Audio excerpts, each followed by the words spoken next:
to But Is It Feminist, the podcast that supports women's rights and women's wrongs. I am your host, Amanda Hernandez, sociologist by training, hater by nature. If you know what I mean when I say the words Grandpa Brett, Fruity Pebbles, and Is Mom Talk going to survive this? This episode is for you, you sick fuck. Honestly, at this point, anyone who is as invested in the secret lives of Mormon wives as we are, me and my visitor today, you need to go outside. You need to touch some grass, perhaps make an appointment with a trusted mental health care provider. And I'm not just saying that glibly, although I kind of am too, because as many a social media user has pointed out, season 3 of Secret Lives of Mormon Wives is dark. It deals with heavy, triggering, and difficult material. And as a result, our conversation today will likely talk about sexual abuse, emotional abuse, intimate partner violence, and other related material.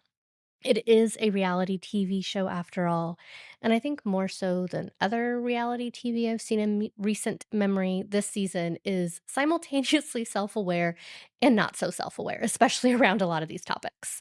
So listen with care. On season 1 of this podcast, But Is It Feminist, I invited Dr. Tess Starman, a fellow sociologist of religion, to have a conversation with me about season 2 of the show. Today, she has graciously accepted my invitation to come back for another conversation about season 3. Tess is an assistant professor of sociology at Simpson College and earned her PhD at Howard University. Her research focuses on those exiting Christian faith traditions and the ways that sexism, racism, and political power shape those narratives. Tess always gives me the most unhinged book recommendations, sends me the best reels about smut books, and if you can believe it, on top of all of this, she's one of the kindest, funniest people I know. Don't roll your eyes. Tess, thank you for coming back to my silly little show to potentially re-traumatize us all as we debrief season 3 of Secret Lives of Mormon Wives. Please introduce yourself. I will say, I feel like much of that is hyperbole, so I will roll my eyes if I want to roll my eyes. But hello, everybody. I'm Tess, a sociologist, a learner, a teacher, a researcher, a thinker. I live my life with my love of my life, my dog George, who you may hear in the background.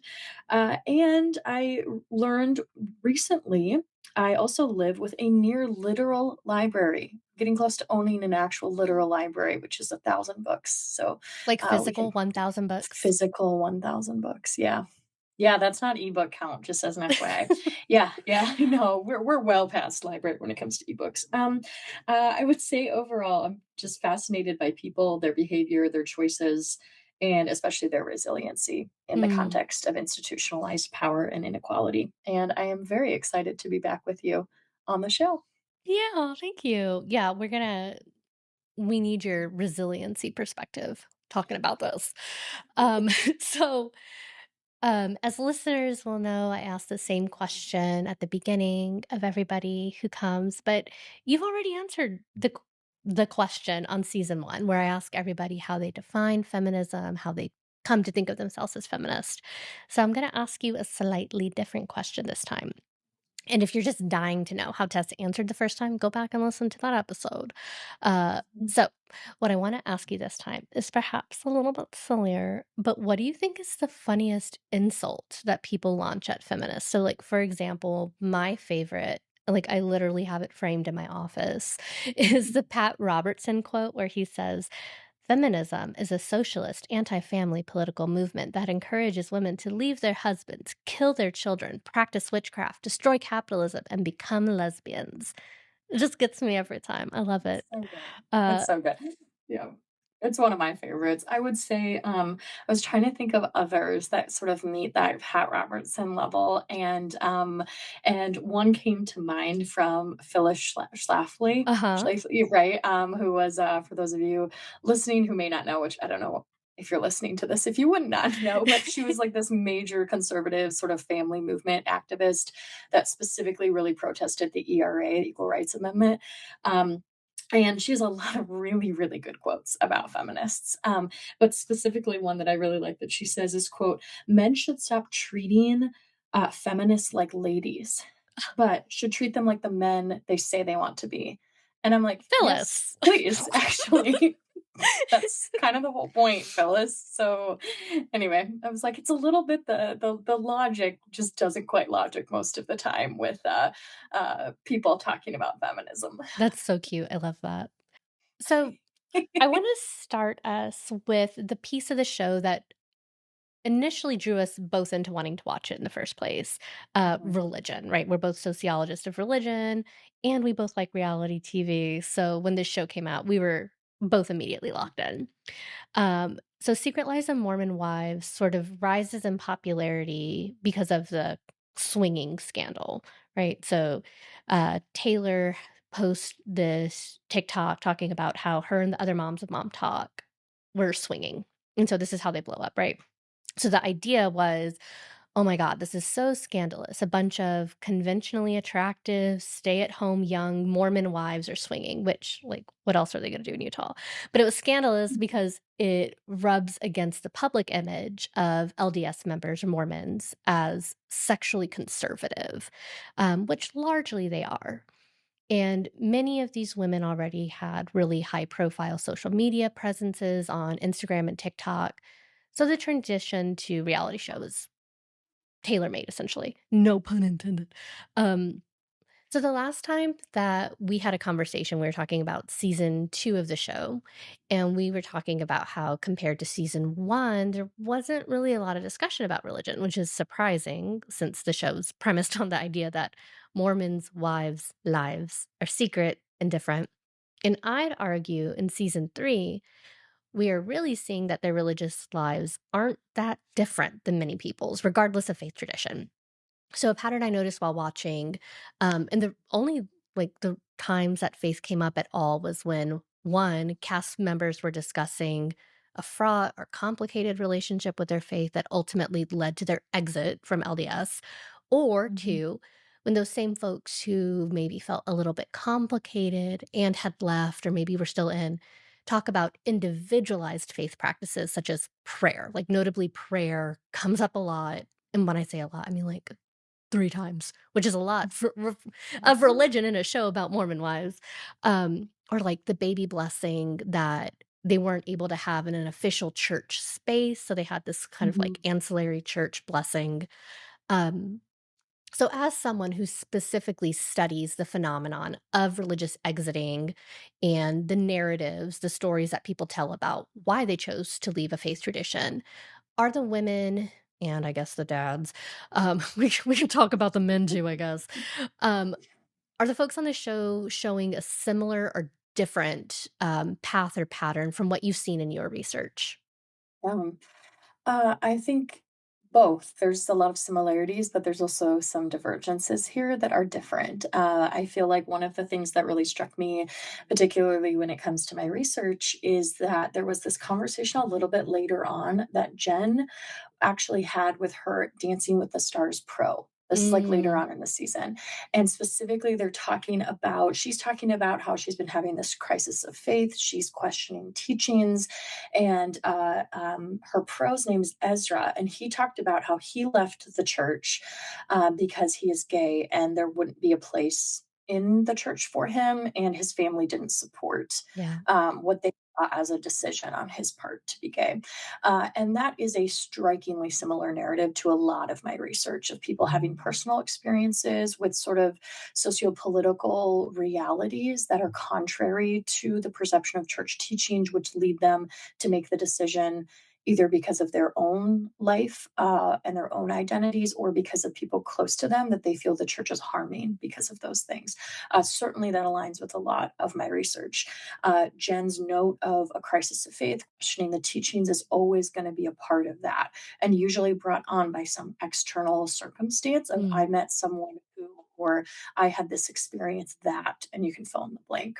I think what's kind of unique and different, there's probably a lot of things contextually to this, but probably the biggest difference that I see here is that because of their geopolitical location in mm, Utah, there will not be many opportunities likely for them to fully eradicate from Mormon culture. interesting. They might not identify as Mormon anymore or be a part of the LDS church, but it is so embedded within the lived space.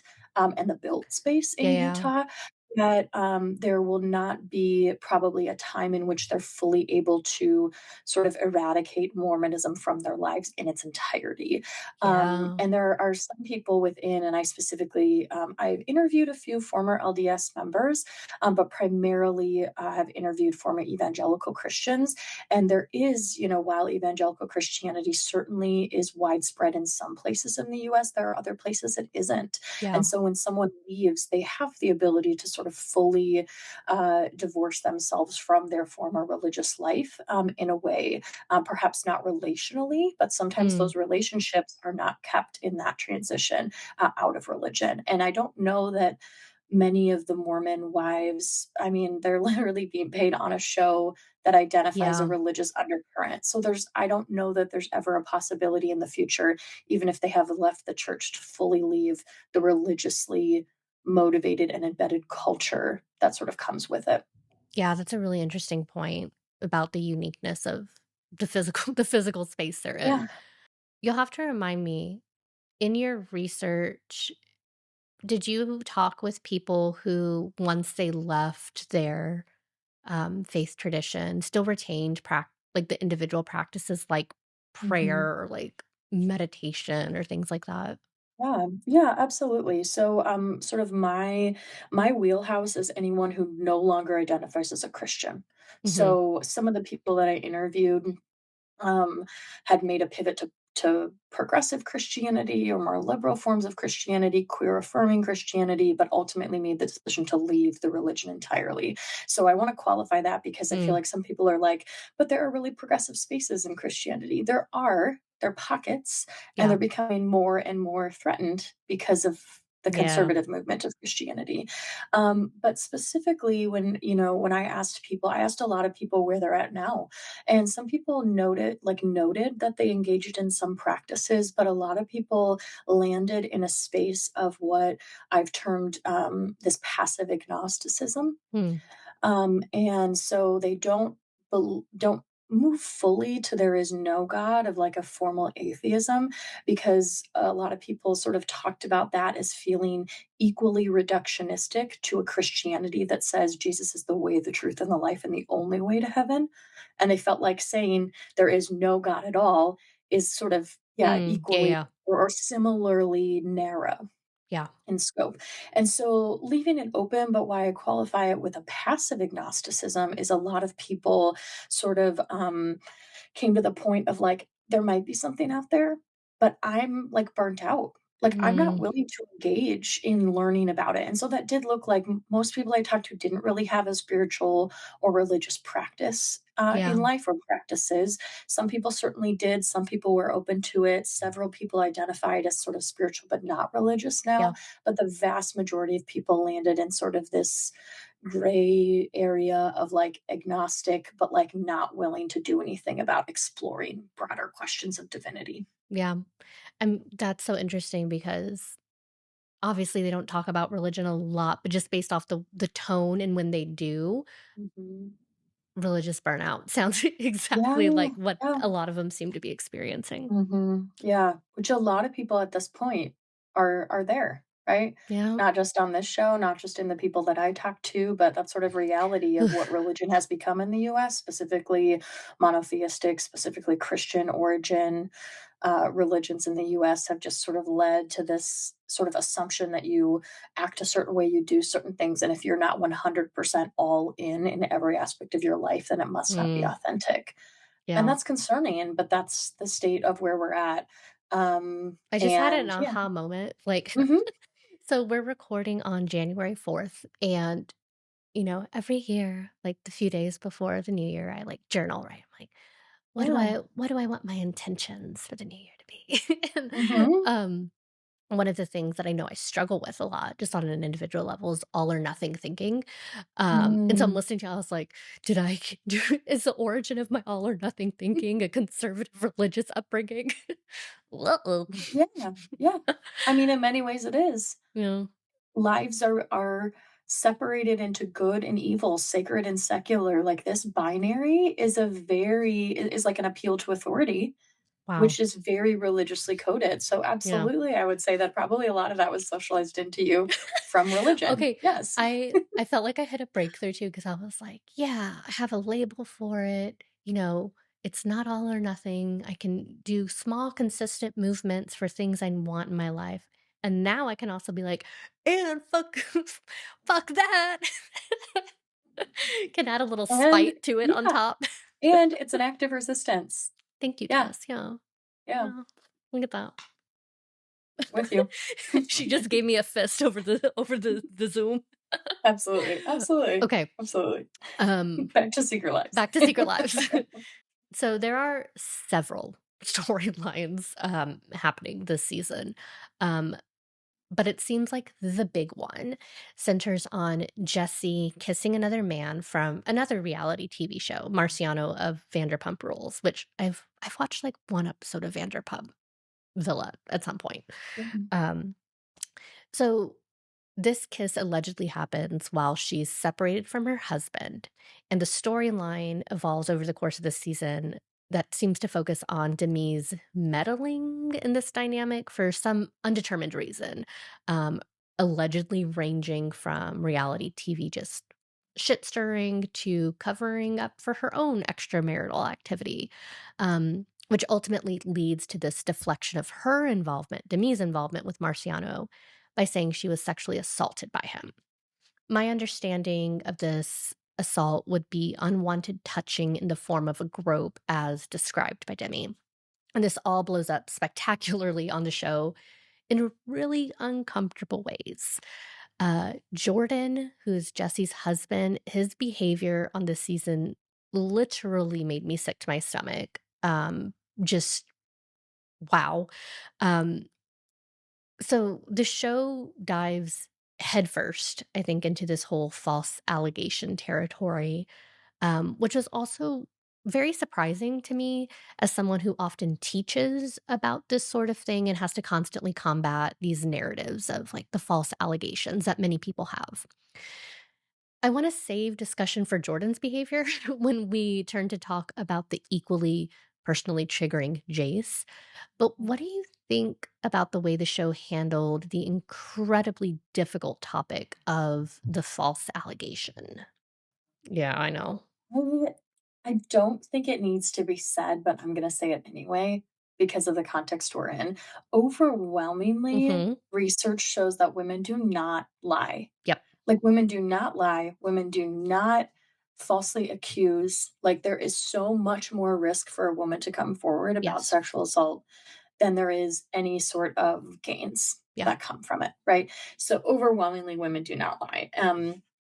And I want to note that I cannot imagine the amount of pressure these sort of relational aspects are in this sort of public setting of being on a reality TV show, being continually filmed, having your personal life being exposed like that, right?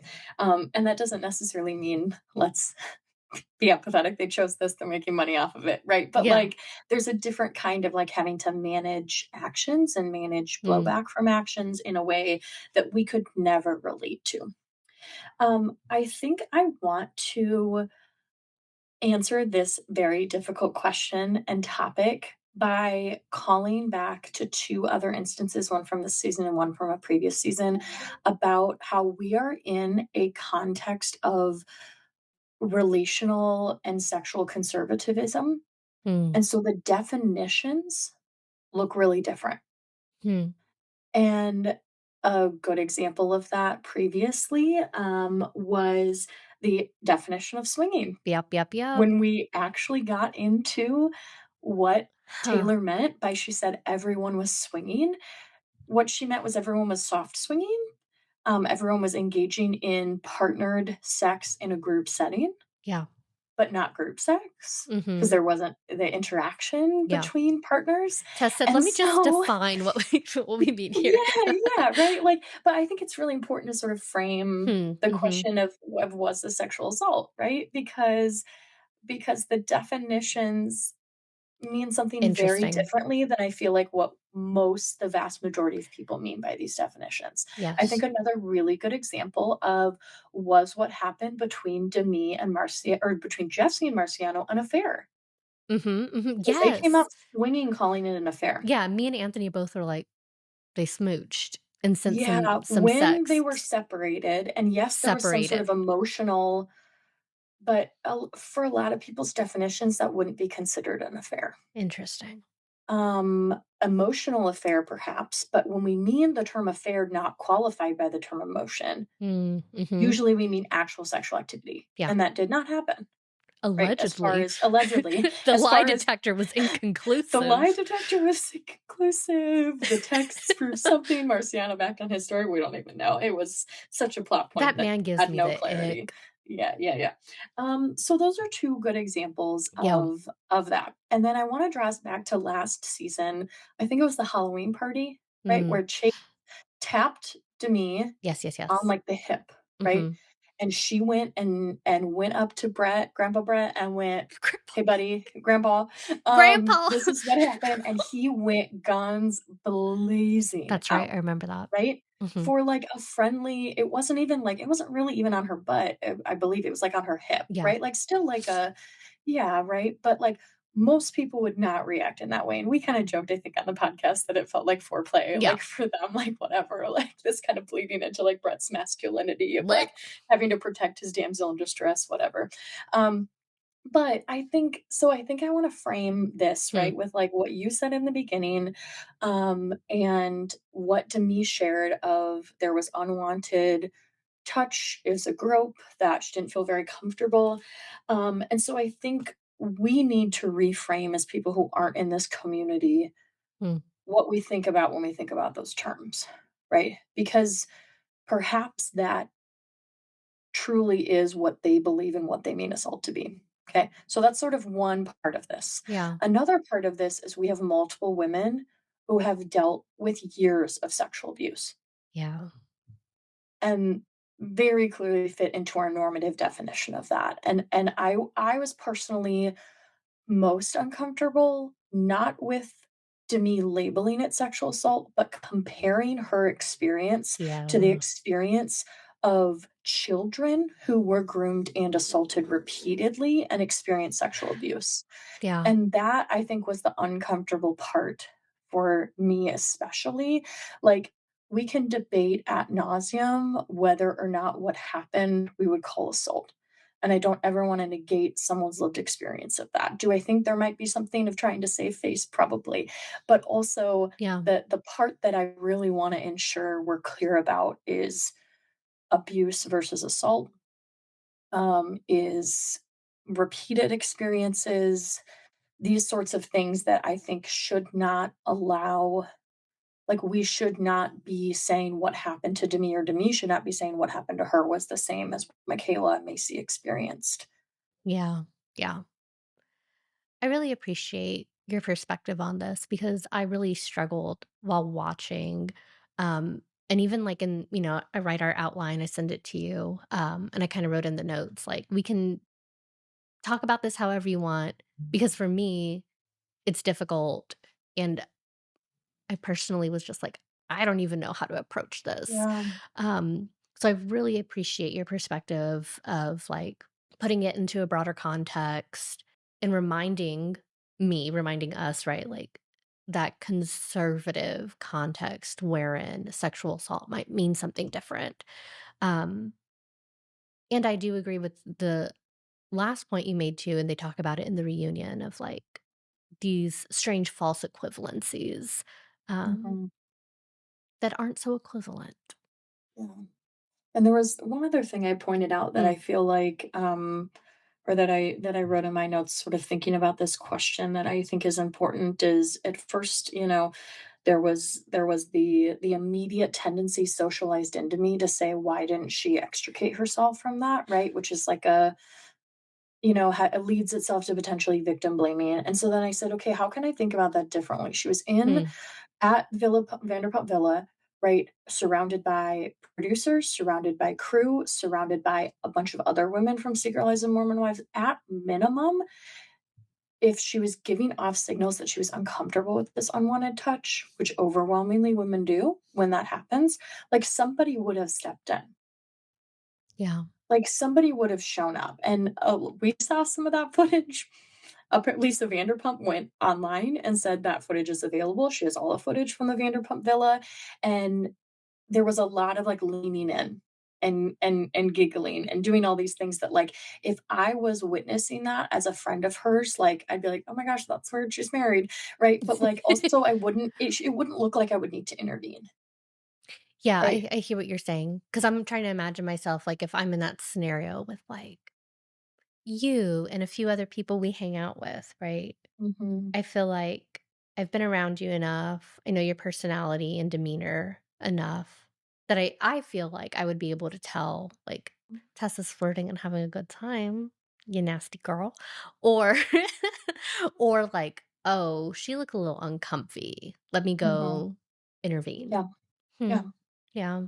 yeah. So I don't think there's an easy answer. I There's don't not. think there is absolutely no way, and anybody who says that they can, I think needs to be dismissed that we can say whether or not it was a false allegation, um, Yeah. whether or not Demi is lying, whether or not Marciano needs to be rehabbed in his image because of the claims that she made. Like, there's no way we can make a statement about that, or anybody should be making a statement about that because we weren't there. Um, but yeah, it's so gray and nuanced and Mhm. complex, and I feel like we need to hold all of those things at the same time when we're trying to make sense of what happened. Yeah. As always, I appreciate your perspective, Tess. It's very grounding. Thank you. I'm trying. And I was like, "How do I answer this question?" It's hard. It's a like, It's very hard. I It's felt very kind of hard. rude even writing it. I'm like, "I don't know how to answer it." "Tess, what do you think?" It But, made yeah, me really think. Yeah, no, I yeah. appreciate the question. So, moving on to the men. Um, I actually, like I was talking to, husband Anthony this morning, um, about, like, I was like, "I should mic you up, you watched it all too." And he was Yeah. like, "I already forgot." And so I was telling him, um, that I was excited to talk about, like, dad talk. I was like, "Whatever," and he's like, "What's the point of dad talk?" And I was like, "You know what? That's a great question, Anthony. What is the point Mhm, of dad talk?" Um, so there were several moments where we had to pause it because we were just, like, mhm, dumbfounded, like, jaws on the floor, like, "What the fuck?" Like, okay. mhm, So my favorite time where we had to pause so I could scream, it wasn't even like a "what the fuck." My favorite scream was Jordan standing outside while it's snowing with his hands in his pockets, looking up into the snow, after he called Dakota, right? He's like, "Mom, pick me up," because he was all mad at the party.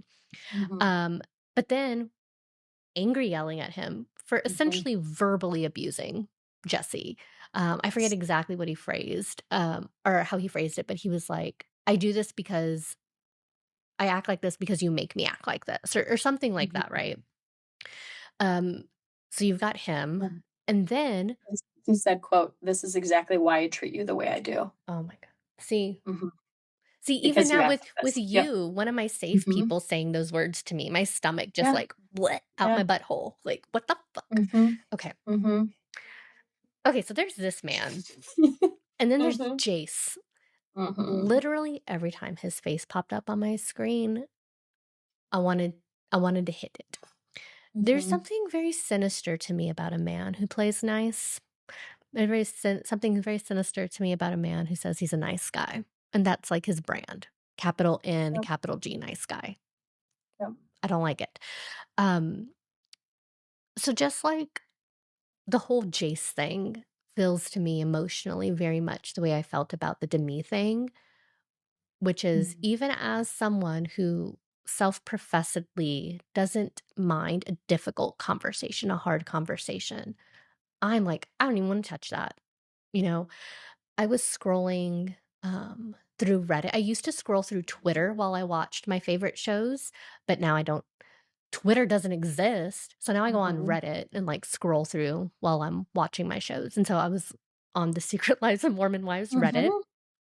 And someone had posted that meme, from the show on Netflix, I Think You Should Leave, where he's wearing the hot dog costume, and he's all, "We're Mhm. all trying to find the guy that did this."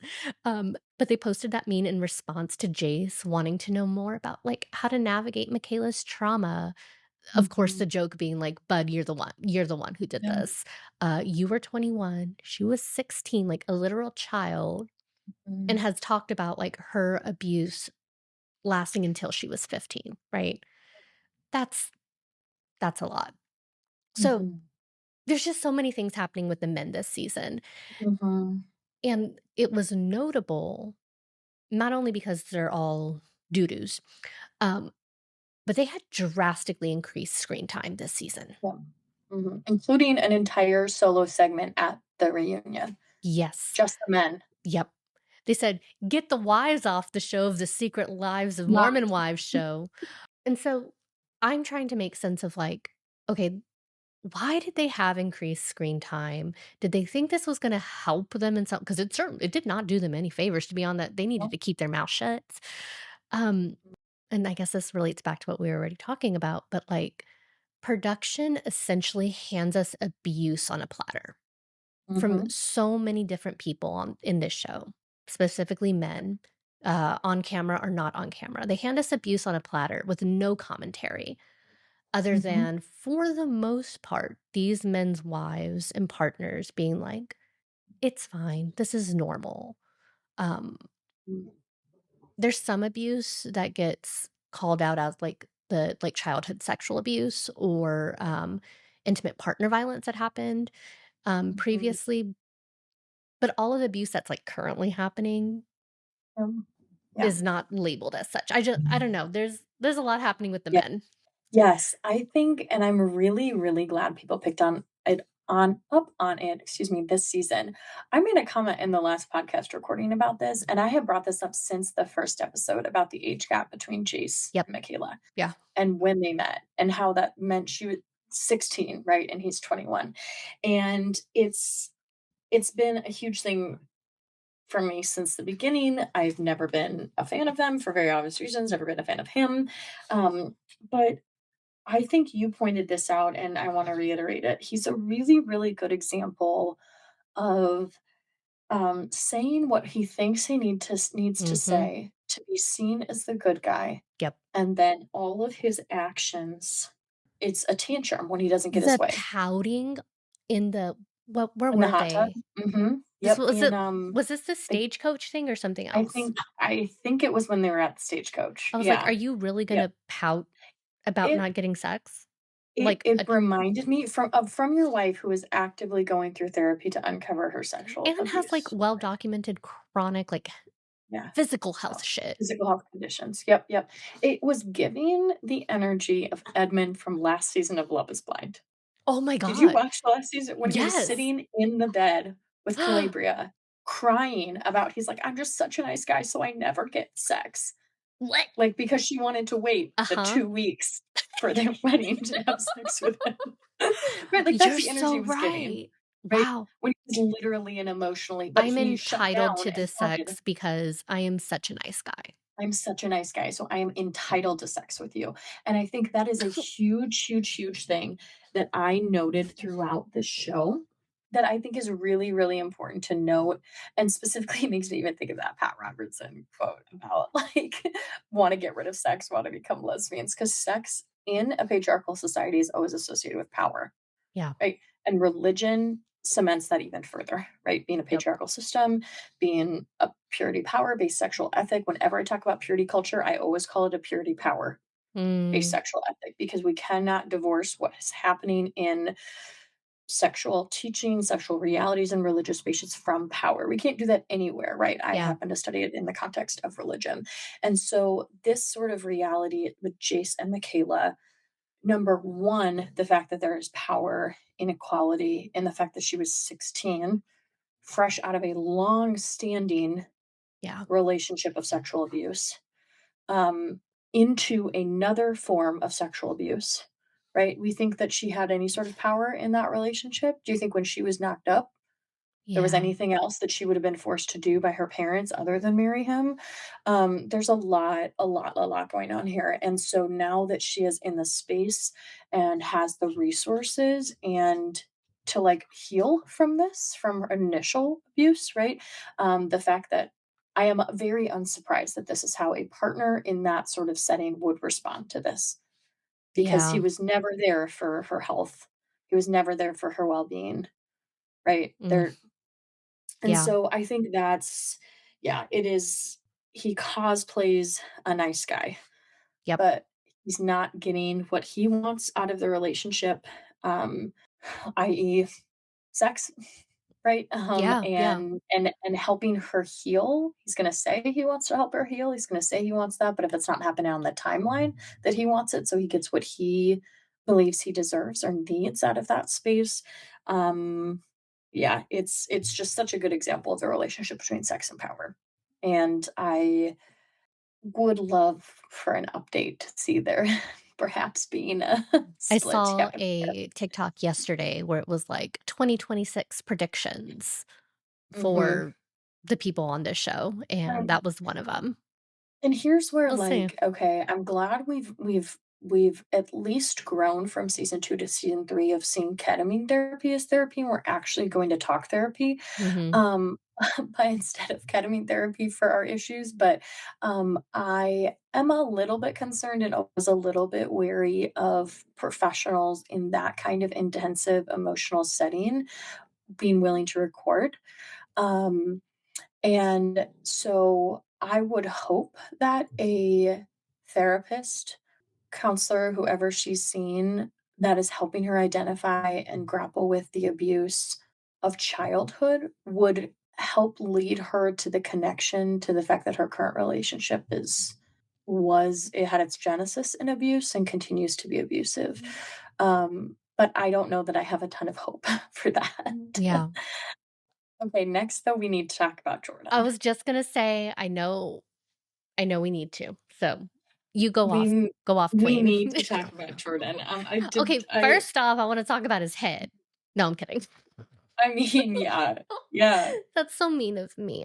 I always try and tell myself, like, I need to not insult people for how they look, just insult them for the things that matter, like their insides.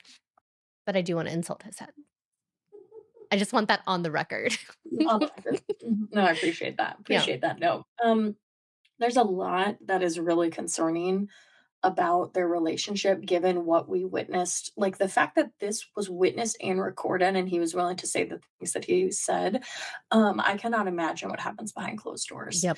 And the fact that they have reconciled, that they're seemingly back together. I think I saw stuff on social media like they're selling their house, which led some people to think that maybe they were getting divorced, but like nothing Yeah. has happened with that yet. I wrote down a few things that he said Mm. when they were having that conversation. I believe it was on the couch. Yeah. And he talked about this is exactly why I treat you the way that I do came from. The way that he talks about her, she said it's like she has no accountability, even though she literally owned up to everything and Mhm. then consistently uses her kids to gaslight her, which is a like unique Yes. form of sadistic manipulation. Yep. Like said, our son is going to be disgusted by his mom one day, is one of the things that he said to her. Like when he learns about this.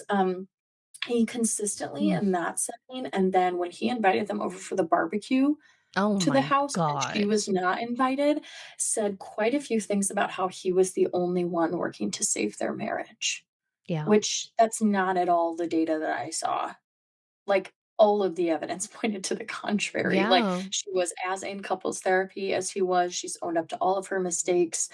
She has said that she's sorry. She's asked for forgiveness. Like, she's done a lot more work than he has to try and salvage what has happened. And I don't think any of it is warranted based on how he treats her. And yeah, it overall, I feel like he just gave a lot of like small dick energy in Yeah. how he responded to what happened. Remind me, did he actually use the word emasculate? Because Yes. okay, Hmm. right? Because he was talking about, like, how she's the primary, like, income bringer, like, both in terms Yep. of her salon and the show, Mhm. I'm assuming. Yep. Um, Yep. So, yeah, he's talked about how what happened was emasculating. He felt Jesus. disrespected, and he thinks that she's lying, and then, in conclusion, said, "You're still the only person I wanna be with." You know, as I've alluded to, I'm on Reddit quite a bit, and I look at, like, am I the asshole or relationship advice, and a lot of times people are like, "Why are you in a relationship with someone you obviously dislike?" Yep. You can Yep. you cannot be with that person if you feel Mm. emasculated, if you feel Yep. disrespected, like, you just don't have to be with them. Mhm. And it sounds like he wants fundamentally a different type of wife than the wife he Yep. has. Yes, he does, and I think there's probably a lot in this, that's tied up in finances. He wants the Mhm. lifestyle that his very, very, very Take wealthy, the high like W. You yeah, got a sugar mama? yeah. Sir. So why wouldn't he, yeah, say that he wants to stay between her business, between all the reality stuff, between being an influencer? She makes bank. Like I probably on Reddit too. I love Reddit. I'm looking a lot on the same page as you are. Probably. But I read some article about like the net worth of each of the women on the show, and she is exponentially wealthier than everybody else on the show because of her Yeah, salon, because of her hairlines, because of she's opening like a school, extension school that's or right, something like yeah. that. So, like, far and away more wealthy than everybody else on the show. And so there has to be some of that involved in it. Mhm. Whereas, yeah, I'm sure he would get a good cut in a divorce. Like long term, she will continue to make bank independently. And yeah, I'm sure there's something in there too. As someone who's only been divorced once and did it when I was very young, and I just wonder how much more difficult it must be when you feel like there's no other option but to stay with someone when your Mhm. financial lives, your social lives, like everything is so enmeshed with each other. Yep. So even though, like, from the outside looking in, we're like, you can leave, like, you're the one with all the money here. I just Mhm. wonder what that emotional experience must be like when you feel like there's not a way out of it. Yeah. Yeah, the men, could do without all This of is them, called The any of them. Secret Lives of Mormon. Why? Okay, here's the thing too. I really appreciate that all like all of them have children, but you hardly ever see the children. They're Mhm. portrayed as like, this is problematic in ways, but they have robust social lives. They are whole people. They are presented as whole people outside of their motherhood, which I Yep, really, really, really like. I think that's one of the yep, things that the show does well, right? They're yeah, moms, they're devoted to their children, but by and large, most of them protect their children from online presences and being on the show, and mm, they're whole yeah, people outside of it. so 100% agree. Zach would not agree with you. Zach needs One to of take my several seats, him and his mo veneers. See, I need to stop insulting the men. you keep They're gonna insulting the find men. me. I think that's a beautiful act of feminism. The way My in which men insult women's appearances, I think men could do with a little Okay, bit of physical I insulting. don't remember how I'm, scheduling all these episodes, but there is an episode this season called "Bullying Men," and so I'm just putting that into praxis. You absolutely are. Okay, so Zach Affleck gives this Okay, for quote. those of you, I don't put out video of this, but the way Tess just rolled her eyes and her I'm whole ready. body I'm ready. side. Let's go. Let's go. I'm just getting ready. So this was at the barbecue when most all the men were basically talking. And Zach goes, quote, I'm all for women's empowerment, but I think it's sad that they all have families, meaning the women of Mom Talk, and that isn't their families, their number one priority. Girl, shut up. Continuation of the quote, Mom Talk could learn a lot from Dad Talk. Shut the End fuck up, quote. Zach. So, yes, I fundamentally agree with your statement. And I am shocked that this is Zach's response because the reason you are in that setting, the reason your family has the money and the wealth that it does is because of mom talk. If they shifted their priorities, right? If they spent more time with their kids or in Utah and not traveling over like you seemingly want him to do or want Jen to do, want your family to do, that would fundamentally shift what your life looks like. The reason your life looks the way like it Mhm. does, the way it does, the reason you even get to like start dad talk is because of the success of mom talk. Okay, I'm gonna pause us because we're gonna transition to my last, like, little point because I feel like it's related. Mhm. Okay. Mhm. So something that we talked about on the last time we talked, talking about season 2, was the financial elements of everything happening. And we talked about how financial incentive is sort of shielded, that they're not really talking explicitly about how this is a business. And that changed markedly this season.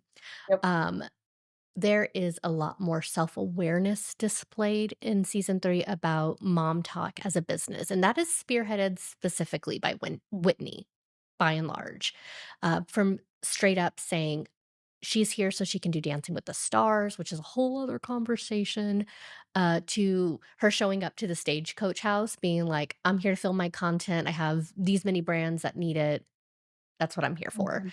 Um to her doing, like, behind the scenes or, rather production, filming behind the scenes of them doing promo for season 2. It all felt very like Inception. Um, and so in a way, I feel like this framing of the show, of them both production and certain cast members being like, "This is a business, Mom Talk is a business," could potentially deflate some accusations of being fake or inauthentic, since they're coming right out and explicitly saying, "This is a job. My job today is to make this content. My job today is to look good to go to this Hulu promo luncheon," or whatever. Who did they meet there? Like Mhm. one of the Kardashians, It's like, Yeah. right? Um, Courtney and Scott Disick. Yeah. or what? Oh yeah. Courtney and Scott Disick, yeah. Blech. Um, so this doesn't deflate all accusations of like shallowness or Mhm. money, fame hungry. And like some of the girls really took issue with Whitney being explicit about Mhm. her intentions. But what do you think about production's choice to make that explicit rather than implicit? And I also want to know what you think of specifically Taylor and Whitney being the only Mhm. 2 cast members who are like, "That's show business, baby." And, I think it's not, um, what's what I'm looking for? Not by accident that those are the 2. We got Taylor on The Bachelorette, and we've got Whitney, not Mhm. just Dancing with the Stars, but also Broadway. Yeah, I thought that was a very interesting pivot, It's so hard because I fundamentally am like, "This feels more authentic, right? but it's less entertaining." That's the response to it. I'm like, "This is what this is about." Like, I Mm, was actually really shocked by how direct they were about those things. The amount of branding that they didn't even care to disguise on this one, Taco Bell and Dunkin', and the fact that they inserted an Amazon Prime commercial into it of, like, they picked up the boxes at the Stagecoach house and said, "Isn't it so nice we got overnight shipping for this to the Airbnb," what, like, literally uh-huh. just, like, really writing scripted lines for the advertisement. Jeff Um, Bezos is somewhere in a basement writing out his yeah, talking points. yeah, yeah. Not only Scott Disick, Kourtney Kardashian, but Lana Del Rey, That's um, right. which is very hard. I'm always conflicted with her because she is evangelical Christian and, Hillsong in Genesis and Origin and pastoralship, and yet very mainstream in her Yeah. popularity, and yeah, so I'm surprised that, like, that's was I'm a little more surprised by Courtney and Scott, but I'm surprised that about Lana Del Rey. But yeah, I feel like yeah, in many ways, I really appreciated the frankness. Like this Mhm. is what it is about, and I feel like it gave us kind of an insider into the life of an influencer, right? Yeah. It is so far away from the name of the show. I Yeah. mean, and No what secrets one here. right? And, like, what one assumes the show to be about, given the name, given the background, Hmm. that is it just, like, for me, yeah, like I said, I'm like, "This is" I really appreciate the frankness. It was a lot less entertaining this season. I I wonder struggled if to they get through should this. rename the show to, like, just the lives of an influencer troupe in Utah. Not quite as catchy. You said you need to workshop that. We worked out that one, but we'll kind of keep We'll it. circle back. There were a few times, so this was kind of an interesting reality as I think about this and was thinking about this question. There were at times I wrote, will they ever go back to their lives? And like we No. were in Utah maybe a third of the time. Like just like really practically, not like go back to their lives pre-influence, but like literally just like have a Yeah. normal day in the life. And no, because this is their normal day in the life now. And that was kind of Mm, really interesting to think about, and, I think I really appreciated, the fact that we were honest about that this season. What I will say, though, was the continued propaganda about what this ought to be. yes. Mhm. Is that, like, Lucy Michaela really emphasized that, and even, like, Whitney, who came back to say she was on Dancing with the Stars, by the end, was like, "Imma get the group back together because I miss the friendship." Like, she came in guns blazing with, "This is a business," and then circled back. Okay, you need to tell me if I'm naive because I found Taylor's interpretation of that very convincing. Of like, Whitney wanted genuine connection because, like, I Oh, think about my workplace. I wanna get along with the people I work with. Yeah, it's a job, but I don't wanna, like, actively hate them either. So, yeah, like, Whitney wanted to like the people she worked with and then got rejected, and so was, like, doing this self-protective thing, but, like, still genuinely wanted connection. I don't know. Maybe I'm being naive and about that. yeah, that, like, the preemptive rejection of, like, I'm not actually gonna let people in because 'cause they're gonna reject me in the Yeah, yeah, end or yeah. disappoint me in the end or not be as good of a friend as I want them to be, like, I totally get that, and as someone who has never been divorced, not even once, 'cause I never got that far, like, I get that because of my own issues, and so, like, yeah, absolutely. No, and I feel like it is very convincing. I feel like how that has played out with Hmm, influencers who collaborate with brands and make a crap ton of money has been really interesting, but I think that's a huge I think it's probably an underlying explanatory factor, but it just then is enmeshed with this sort of quasi former friendship, business partner relationality this whole group has going on. yeah.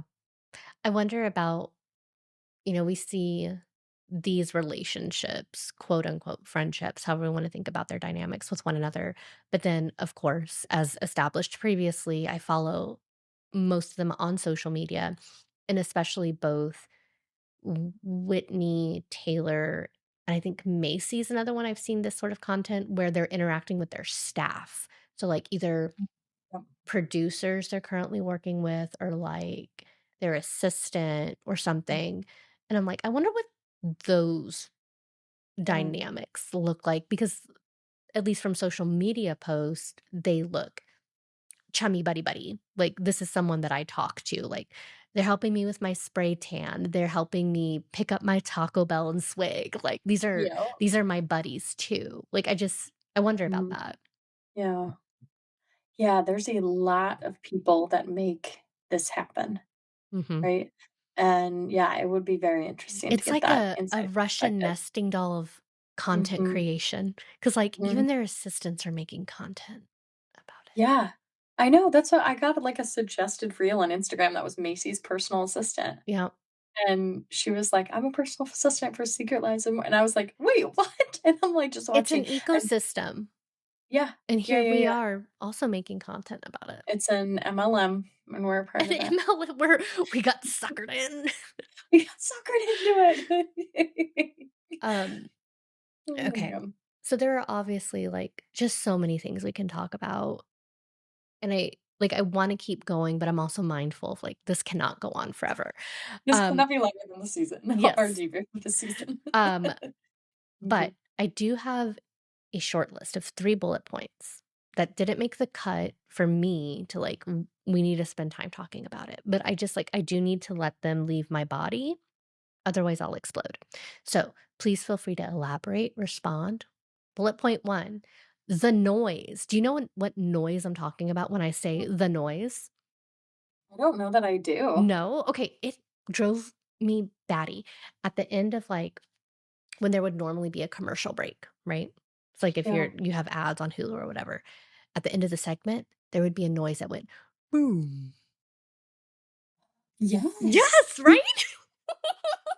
And it drove me fucking insane. I was like, "Oh my Gotta god." up the drama. Come on. That's what yeah. Okay, okay, bullet point 2. Whitney and Jen on Dancing with the Stars. Yep. So the not offline, but off-show drama about Dancing with the Stars and Mhm. the Whitney, um, freestyle on Call Her Daddy. Did you watch this? Yes. Yes, that was supposed to be her choreographed Mhm, freestyle. Yeah. mhm. Yeah, yeah, yeah. I Yeah. probably watched it like 20 times. I'm sorry to say, and then I made Anthony watch it, and he's like, "I don't get it." And I was like, "That's because you don't understand art." I the so the thing about that to make a few quick notes in response to this bullet point, is, I feel like there's really valid criticism because she had so much dance training. Like, the whole point is the stars on Dancing with the Stars should be amateurs, right? So a I think lot of they're the haters because she's so good. she was so good, and I don't think she should have been the fact that she was on the show to begin with, I feel like she should have been allowed to go as far as So she could. I've never watched Dancing with the Stars, like, any season ever. I didn't watch this season, I just watched, like, clips of dances Yep. online. Um, but from what I heard on Reddit was that there have been other seasons of Dancing with the Stars where they had contestants who did have formal dance training and that they received or just the dynamics and the chatter around them were very different. Mhm. I don't know. Yes, no, 100%. A lot of it's about the hate of her, and then the fact that she got voted off when this season Yeah, like, right after this season dropped for sure is a Whitney is, like, an attack directly against her, which is unfortunate. Like, I yeah. feel like and that's the part of, like, the voting I used to religiously watch Dancing with the Stars. Oh, It's the part interesting. of the voting system where it's half the scores and half public Oh, polling, like, you text in okay. or call in, or I'm sure there's a different system now online, but, like so a lot of it was claimed that it was due to that because they got Were fairly decent and scores. was the attitude like, "Fuck this bitch," because she was Machiavellian about The only reason she's on this show is because she wormed her way back in and, like, was very explicit about just wanting to do this. hmm, So, okay, yeah. okay. Which, yeah, is very much a attack against her. She's not a likable person like we've talked about before. Like, they kind of production her into like, production spins her to be the villain pretty continually, and she doesn't shy away from that too much, which does make it I really like her. I'm a Whitney fan. I was just gonna Um, say, wait a second, what does it say about me that I'm like, yep, "You get your bag," like, because we they wanna know, make you the like villain, laugh all the yeah, way to the bank, baby, but then I'm also we like, love anti-capitalist. yeah, yeah, yeah. But I'm But like, it's the thing to be "Make a your" part of the capitalist system, like, yeah. we want women, we want, yeah. Our Yeah, problematic fave right now. yep. Um, Tess and I did exchange a flurry of text messages when Whitney got cast in Chicago and tickets came out. We were like, Mhm, can we make it mhm, happen? Should we I go see know, her?" I know. Oh, I want to And then so we were bad. both like, "You know what? We're in no financial situation Nope, to be nope, nope, nope, to nope, be like, nope. weekend trip to New York." I'm like, "Let's just do it." Yeah, Okay, have fun. last bullet point. The Mhm. reunion. What the fuck was that? It's literally exactly the same thing that I wrote in my notes. What When I the watched the reunion, I was like, "WTF was that?" It Mhm. was nothing. There's nothing substantive in there. At first, I was like, "Thank goodness that they fired Nick Viall because he did an awful job." And then I was like, "I'm sorry, this is in no way better They need to than what get we've had in a previous seasons." professional interviewer up there. Yep, they do. Yeah. You know what? I'm gonna nominate Anderson Cooper. Get him up there. Yes, wow. Oh, man. Okay, I would like to add a bullet point, which Yes. might be a little bit more discussion, but we need to talk about the Pride Party. Oh god, that poor boy. that poor tokenized boy, They were cousin of like, Jacob Macy's husband, like, "I know somebody who's gay "I and know a out." I know a gay Mormon." Yeah, like, and then the entire it was so insanely performative. Her little tiny I pride flag. The little She tiny put pride it in the flags, like, yard. stuck in the yard. I'm going through Um, my notes to see if yeah, what I wrote. it was really, really wild. And then there was it just really performative language. There was a lot of, like, several comments that again was, like, trying to, like, match experiences. Um, Mm. uh Someone said, and I didn't know who it was either Michaela or Miranda, or not Miranda, Michaela or Macy, that said, "I've been pregnant out of wedlock," which is really similar to being gay, so I can relate. You know, I don't think they are the same Yeah. thing. I don't Macy or Miranda, not Macy or Michaela, Miranda said, quote, "Learning about the LGBTQ community and all the struggles they have faced in gaining equal rights, it makes me think how petty all the drama with mom talk is," unquote. Like, it like, okay, no shade to 14-year-olds, but it's very much like, I just discovered a thing. I know, right? And I look, and so my whole criticism and how we concluded the last episode of, like, yeah, they're very much, like, not feminists. Like, in some ways, they are, again, relative to their religious, conservative, middle of the country position. They went to There the event. is an attempt, the fact that there was a hosted pride event, that they, talked about They people trotted that out they the knew, gay like, so, cousin. like, they tokenized their gay relatives. They stuck a little pride flag in their front yard.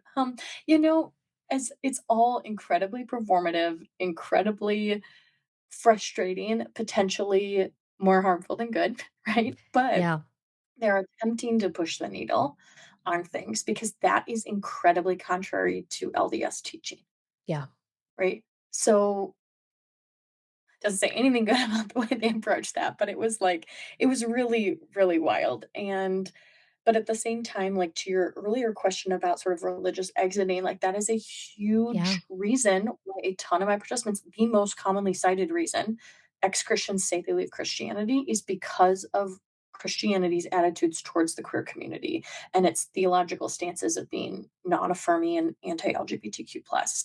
And so the fact that they're, like, some of them still very religious, Hmm. still very much in LDS, and they're simultaneously saying, "I'm affirming and I want to celebrate difference." Is was Yeah, I don't know. Yeah, I I don't think want to say positive, but, like, was something, Mi right? Was and something that does push the. Michaela did say something of like, we have this platform and it's our responsibility. So it's clumsy, as you're noting, but it's something. This is a perfect segue to the big question, right? But is it feminist? Last time we said no, right? And we talked a little bit about what would it take um for this show to potentially get near. I forget who I was talking to about recording for this. At book club brunch yesterday.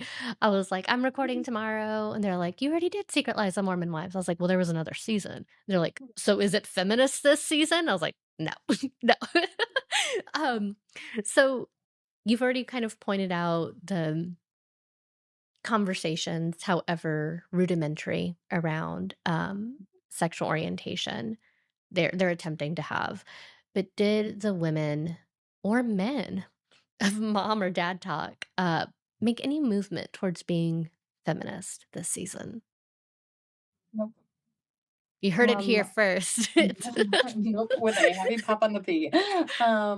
We There are some things, like, when I say, like, I appreciated the frankness about the role of capitalism here and the role of money Mm, here, but it goes back to, like, my definition and my experience of what it means to be feminist. Again, go back to the other episode. But, yeah. like, to be feminist means to be radically anti-capitalist. You cannot have equality without looking at the ways that systems inherently are built to perpetuate inequality. Yeah. And capitalism does that by inherently having exploitation. Racism does that. So many of our built systems do that. And so to be truly feminist means to be anti-racist, means to be anti-capitalist, means to push back against things like nationalism, Mm. certainly things like colonization, certainly things like, I don't know, like taking a president of another country and kidnapping him in the middle of the night to sell the oil of the country. Just no. Just, just a few things happening this week besides this podcast episode recording. But yes, so anyway, So anyway. I want to bring up a quote that happened at the barbecue to help cement this idea that it is not Okay. feminist. And I believe it was Macy, but I didn't chart exactly who, so this could be wrong. I could be corrected. But it was one of the women, and they said, quote, "Mom talk started to challenge outdated ideas. And we believe that women could be breadwinners, but we still need to respect our husbands." Unquote. Fundamentally, the idea of respecting your partner is good. But I want to point out that this idea of respecting your husbands and that language is incredibly gendered and religiously coded. The book, wives submit to your husbands, Yeah. and respect your husbands. Women need respect and love, right? Women need love, men need respect. What? And that like fundamental distinction between the, sort of cisgender gender roles within marital relationships, it just like further, again, they think they're pushing the needle, but in the larger society, they're pushing the needle a little bit when it comes to LDS internally, which is a small group of people. They're not pushing the needle at all, and in fact, perpetuating a lot of Yeah. the systems of oppression that continue to subjugate women. But that's fundamentally Yeah. what they believe, and it comes Yeah. back to this idea of not being the primary income, like not being the primary breadwinner of a household is perceived as emasculating. Heaven Like, to forbid use Jordan Jordan's feel term. emasculated. Yeah, I was looking yeah. through my notes again, and I'm only gonna say this joke because you were talking about Venezuela. I wrote, "Emotional abuse, just break up. I'm hiring an Etsy witch." But actually, we need to get a few Etsy witches for Jordan I was and Jesse, I think. when I was reading my notes to Anthony about that, I was like, "Do you get the Etsy witch joke?" And he was all, "No." And so I had to like explain it all to him. And he was like, "Oh God." He's like, there may have been a few at certain point put on you. Oh man. Yeah, Well, so unfortunately, no, we have not moved the needle. and yet I will be here to consume every minute Yeah, absolutely. of the mess. Absolutely. You going like, "I appreciate the transparency. It also made it boring." I mean, it did. It made it real, but yeah, it made it kind of boring. I mean, the fact that the entire season was simply based on Marciano and whether or not was it an affair, was it not, was it sexual assault, was it not, like, My I favorite was joke was Taylor being like, "Yeah, I get it after I saw him." And production was all really, and she's all, "LOL, no." Taylor and Whitney continue to be my favorite. They're Like, I mean, I feel like they're the most real yeah. of the wives. Yeah. Yeah. Yeah. Tess, Yeah. thank you so much for your time and expertise today. I can't wait to watch the next season and text you every thought that pops into my head while I do so. Thank you so much for having me back. Yeah.